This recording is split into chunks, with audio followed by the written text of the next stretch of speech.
Welcome to this edition of the Rhody Reporter. I'll be your host for the segment, Susan Wynn. As year 2019 wanes, interest in and prognostication on the work of the upcoming session of the Rhode Island General Assembly waxes in proportion.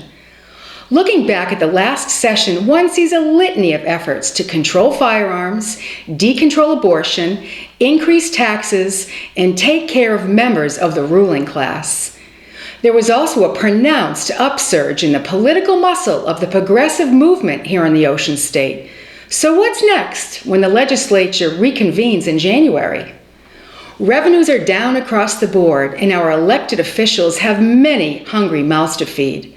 Should the hard-working, tax-paying women and men of Rhode Island prepare for another assault on their pocketbooks? Leadership may be frantically searching for the next big one-off payday to cover their obligations for even just a little longer.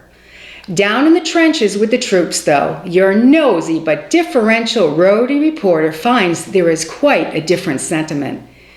We recently spent time with Republican Senator Jessica De La Cruz of District 23. That's Burrillville, Gloucester, and North Smithfield.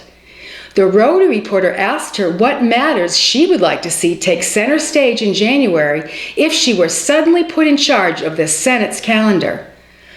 Despite all dirty details and inside baseball chatter we were willing to kick around with her, Senator De La Cruz was typically sincere and immediate in her response. And here's what she said. I like to see the Senate focusing on protecting individual liberties, those especially of the First and Second Amendment. The First Amendment, freedom of assembly. You look at what's happening in college campuses across the country, and students' voices are being squashed. And I want to make sure that we preserve those liberties, and also that of the Second Amendment. First, I would say, is the most important, but the second is there to protect the rest. Without hesitation, Senator De La Cruz took a position which is protective of the citizens of her state. She sees the role of government as that of facilitator for its constituents, not scheduler and nanny for them. Do you think the fact that the House and Senate leadership has been unable to articulate that kind of concern is the underlying reason for the progressive rise? Could voters be turning to the impossible but enticing socialist promises of forced equality because what they think they have now isn't working? So what the hey?